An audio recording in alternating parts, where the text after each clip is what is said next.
चलिए अब हम देखें इलेक्ट्रिक डाइपोल के कारण किसी भी आर्बिट्रेरी पोजीशन के ऊपर हम इलेक्ट्रिक फील्ड कैसे निकालेंगे। अब ये पॉइंट जो होगा, पोटेंशियल कैसे निकालेंगे।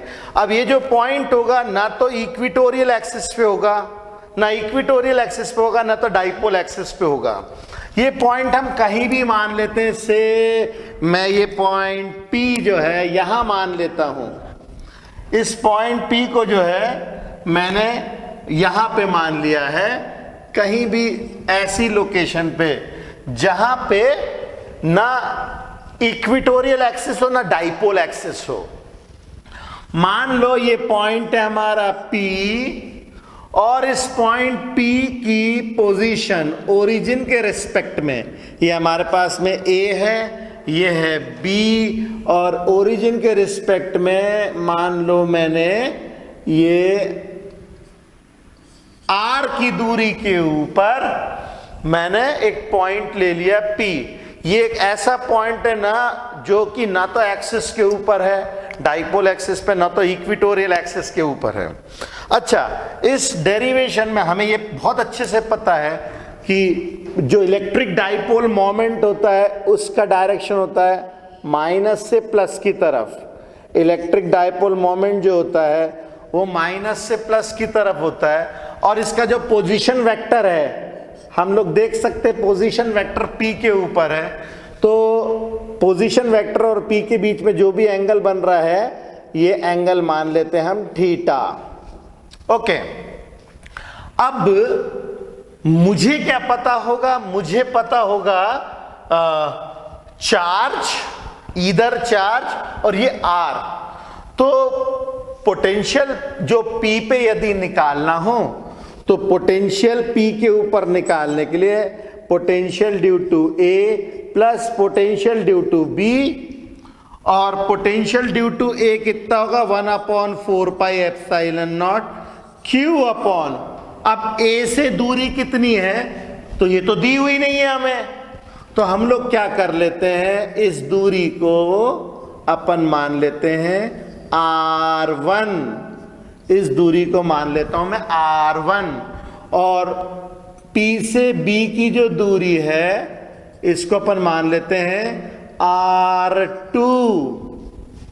तो ये हो जाएगा 1/4 pi epsilon not charge upon distance R1 plus 1/4 pi epsilon not minus Q upon this is R2। तो यहां पे काफी कुछ कॉमन आ रही है, 1/4 पाई एप्सिलॉन नॉट कॉमन ले लिया, Q कॉमन ले लिया, 1/R1 माइनस 1/R2। ये हो गई हमारी इक्वेशन नंबर 1। देखिए यहां पे अभी हम लोगों को R1 और R2 नहीं पता है, R1 और R2 नहीं पता है, तो पोटेंशियल निकालने के लिए मुझे R1 और R2 दोनों चाहिए ही चाहिए। अब इसके बाद में जो अगला पार्ट है उसको बताने के लिए मुझे एक छोटी सी तुम लोग को फॉर्मूला बताना पड़ेगा। मैथमेटिक्स का फॉर्मूला है ट्रिग्नोमेट्री का, that is called as cosine formula. ये कोसाइन फॉर्मूला क्या होता है, यदि मेरे पास कोई ट्राइंगल है से ABC, तो ABC ट्राइंगल में A के सामने वाली साइड होती है स्मॉल a, B के सामने वाली साइड होती है स्मॉल b, C के सामने वाली साइड होती है स्मॉल c। कोसाइन फॉर्मूले के हिसाब से यदि मान लो मुझे एंगल B निकालना है तो उसके लिए फॉर्मूला होता है cos B is equal to B के साथ अगल बगल की साइड ले लेंगे a square C square, a square plus C square minus सामने वाली side B square upon 2AC। ये एक फॉर्मूला होता है, इसे हम लोग कहते हैं कोसाइन फॉर्मूला, इसे हम लोग कहते हैं कोसाइन फॉर्मूला। ये मैंने cos B निकाला, cos B is equal to a square plus C square minus B square upon 2AC। यदि मुझे cos C निकालना है तो cos C निकालने के लिए a square plus B square minus C square a square plus b square minus c square upon 2ab, ऐसा formula हम लोग लिख सकते हैं। यदि आपको cos a निकालना हो तो cos a निकालने के लिए हम लोग फॉर्मूला लगाएंगे cos a के लिए B square plus c square minus a square, मतलब बगल की साइड का स्क्वायर माइनस सामने की साइड का square, b square plus c square minus a square divided by 2bc, ये फॉर्मूला होता है।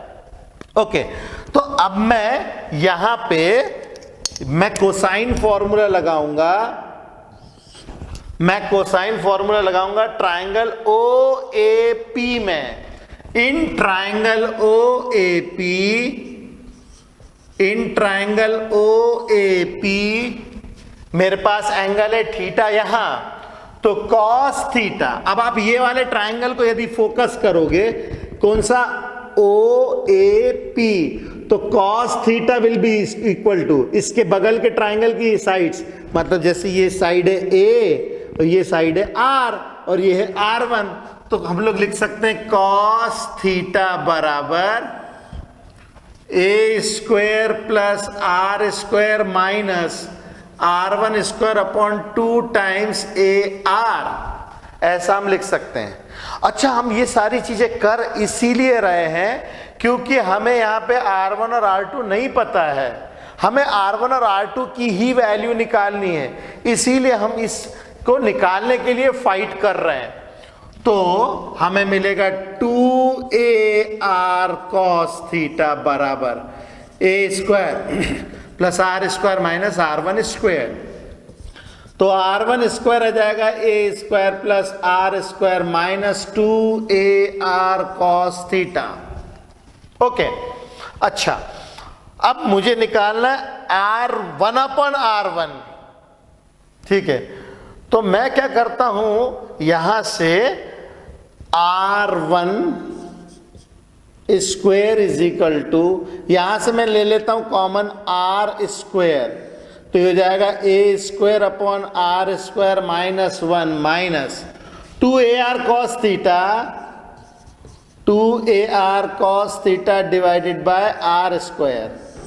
मैंने यहां से R स्क्वायर कॉमन ले लिया, तो यहां था नहीं, तो मैंने मल्टीप्लाई एंड डिवाइड करके R स्क्वायर कॉमन ले लिया, यहां पे आ जाएगा 1 और यहां पे भी डिवाइड कर दिया। अब जरा देखिए, ये R से गया R, तो हमें क्या मिलेगा, R1 का square is equal to R square, A square upon R square minus 1 minus plus 1 minus 2 times A upon R cos theta. Okay, अब जरा देखिए, हम लोग यहां पे क्या करेंगे, शॉर्ट डाइपोल हम पहले ही एज्यूम कर लेते हैं। शॉर्ट डाइपोल मतलब एक ऐसा डाइपोल जिसके अंदर में A की वैल्यू R से बहुत छोटी होती है। तो फॉर शॉर्ट डाइपोल R की value is much much greater than A, तो ऐसी सिचुएशन में A square upon R square is negligible, ये नेग्लिजिबल हो जाएगा, ठीक है। तो हम लोग जो है इसको नेग्लेक्ट कर सकते हैं, ये इसे हम नेग्लेक्ट कर सकते हैं A square upon R square को, तो हमें फॉर्मूला मिलेगा finally R1 square is equal to R square 1 minus 2 times A upon R cos theta. Okay, अच्छा, अब हम लोग क्या करें, दोनों तरफ रूट ले लेते हैं। अगर हम दोनों तरफ अंडर रूट ले लेंगे तो हमें मिलेगा R1 बराबर R 1 minus 2 times A upon R cos theta का पावर 1/2। ये मैंने दोनों तरफ रूट ले लिया, तो ये हो जाएगा R1, ये हो जाएगा R, और इस पूरे ब्रैकेट के ऊपर पावर 1/2 आ गई। अच्छा, इसके बाद थोड़ा सा हमें अप्रॉक्सीमेशन करनी पड़ेगी। एक होती है बायनोमियल थ्योरम, जिसके अंतर्गत जब हम लोग के पास में पावर कुछ इस तरीके की रहती है तो हम कैसे हैंडल करते हैं, उसको देखते हैं। उसके पहले जो है इस चीज का ध्यान रखना, हमें निकालना 1/r। अभी हमने निकाला r1, तो इसका रेसिप्रोकल ले लेते हैं। अगर मैं इसका रेसिप्रोकल ले लूं तो मुझे मिलेगा 1/r1 is equal to 1/r, bracket में 1 minus 2 a/r cos theta power -1/2। अब जरा ध्यान दीजिए, यहां पे पावर थी 1/2 और यहां पे मैंने पावर कर दी है -1/2।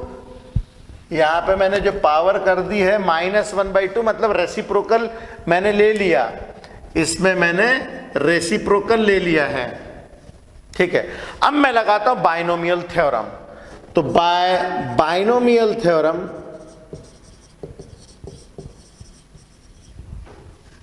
neglecting higher terms,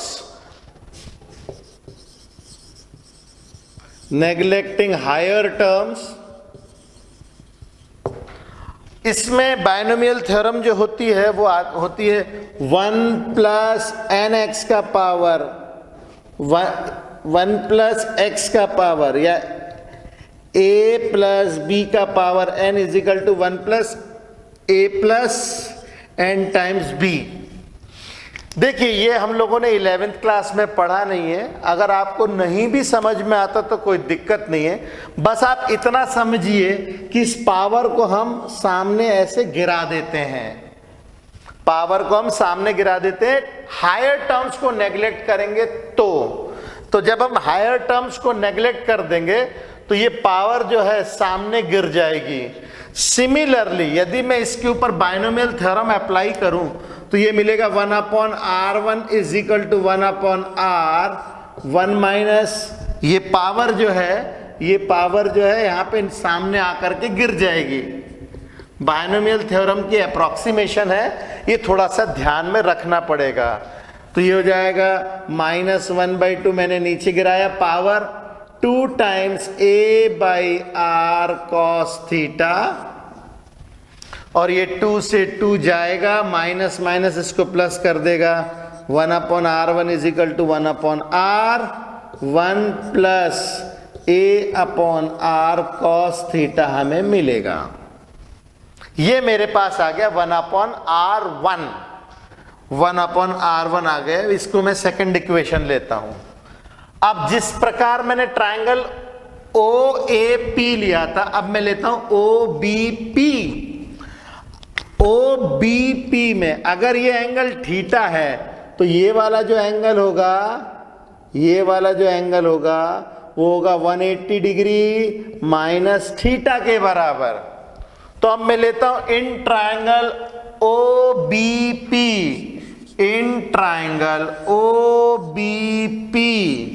इस ट्रायंगल में अगेन कोसाइन फॉर्मूला लगाता हूं, मगर अब मैं थीटा की जगह पे लूंगा 180 minus theta, cos 180 minus theta is equal to a square plus r square minus r2 square, a square plus r square minus r2 square divided by 2 times ar। अब ये cos 180 माइनस थीटा होता है minus cos theta, तो minus cos theta is equal to a square plus r square minus r2 square upon 2 times ar। अब देखिए, ये वाली situation और ये वाली सिचुएशन में केवल एक माइनस साइन का ही अंतर है। यहां पे प्लस साइन है और यहां पे माइनस साइन है, बाकी सब कुछ सेम है।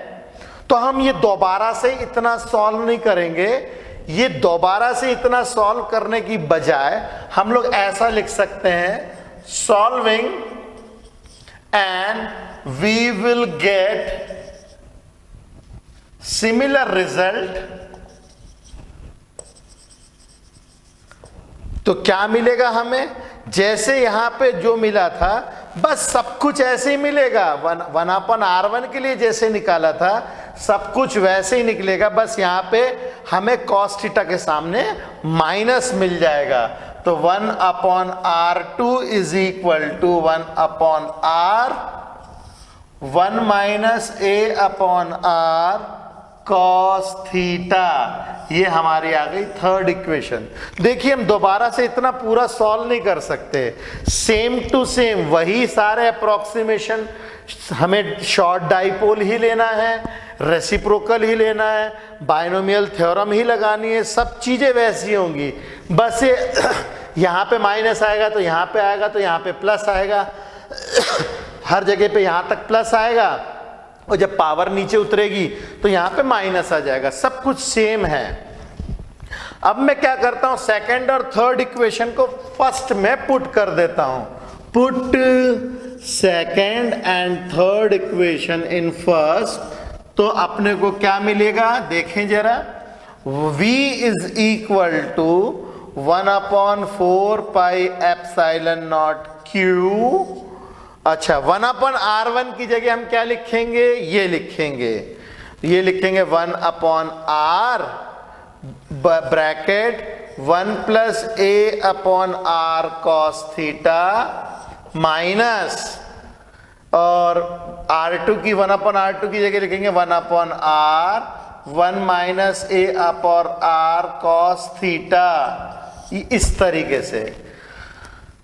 ओके, तो जब हम लोग ब्रैकेट ओपन करेंगे तो हमें क्या मिलेगा, 1/4 pi epsilon naught q। 1/r बाहर निकाल लेते हैं, दोनों का 1/r बाहर निकाल लेते हैं, तो हो जाएगा q/r 1 plus a upon r cos theta minus 1 plus a upon r cos theta. अब यहाँ पे 1 से गया 1, और हमें मिल जाएगा क्या, 1/4 pi epsilon naught q upon r 2 times a cos theta divided by r। Okay, अब ये 2a इंटू q, ये हो जाएगा 1/4 pi epsilon naught 2a into q cos theta divided by r square. 2a into q होता है p, तो v will be equal to 1/4 pi epsilon naught p cos theta upon r square. तो ये हमारा final result आता है, जिसके अंदर में पोटेंशियल किसी भी आर्बिट्ररी पॉइंट के ऊपर शॉर्ट डाइपोल के लिए आता है 1/4 pi epsilon naught p cos theta upon r square. अच्छा, अब ये अगर ये पॉइंट P ऐसे करते हुए अगर यहां पे आ गया डाइपोल के ऊपर, तो थीटा हो जाएगा 0 डिग्री। अगर पॉइंट P यहां से घूमता हुआ ऐसे करते हुए इस तरफ आ जाए, तो थीटा हो जाएगा 180 डिग्री। ओके, और अगर पॉइंट P डाइपोल एक्सिस पे आ गया तो थीटा हो जाएगा 90 डिग्री, और जैसे ही थीटा 90 डिग्री होगा पोटेंशियल आ जाएगा हमारा 0। तो ये थोड़ा सा टिपिकल डेरिवेशन है, और इस डेरिवेशन के अंदर में हमें एक तो कोसाइन फॉर्मूले के बारे में पता होना चाहिए, नंबर 1 किस तरीके से लगाते हैं। जैसे मैंने बताया cos b is equal to a square plus c square minus b square upon 2ac, ये थोड़ा सा ध्यान रखना पड़ेगा, ठीक है। इसके बाद में ये जो जितना हमने सॉल्व किया है, दूसरे ट्राइंगल के लिए भी पूरा सॉल्व करने नहीं बैठ जाना है, ये बहुत लेंथी हो जाएगा डेरिवेशन अदरवाइज, ठीक है। सिमिलर करके हम उसको रख देंगे, और बीच में एक जगह binomial theorem of any index लगती है, जिसमें हम लोग हायर टर्म्स को नेग्लेक्ट कर देंगे, ठीक है। और ये डेरिवेशन जो है, इसके अंदर में 2-3 चीज इस तरीके से ध्यान में रखने से हम लोग इजीली इसको टर्मिनेट कर सकते हैं। ओके, जल्दी लिखिए, और कोई भी डाउट हो तो प्लीज मुझे कमेंट बॉक्स में लिख करके भी बताइए। Okay, good luck.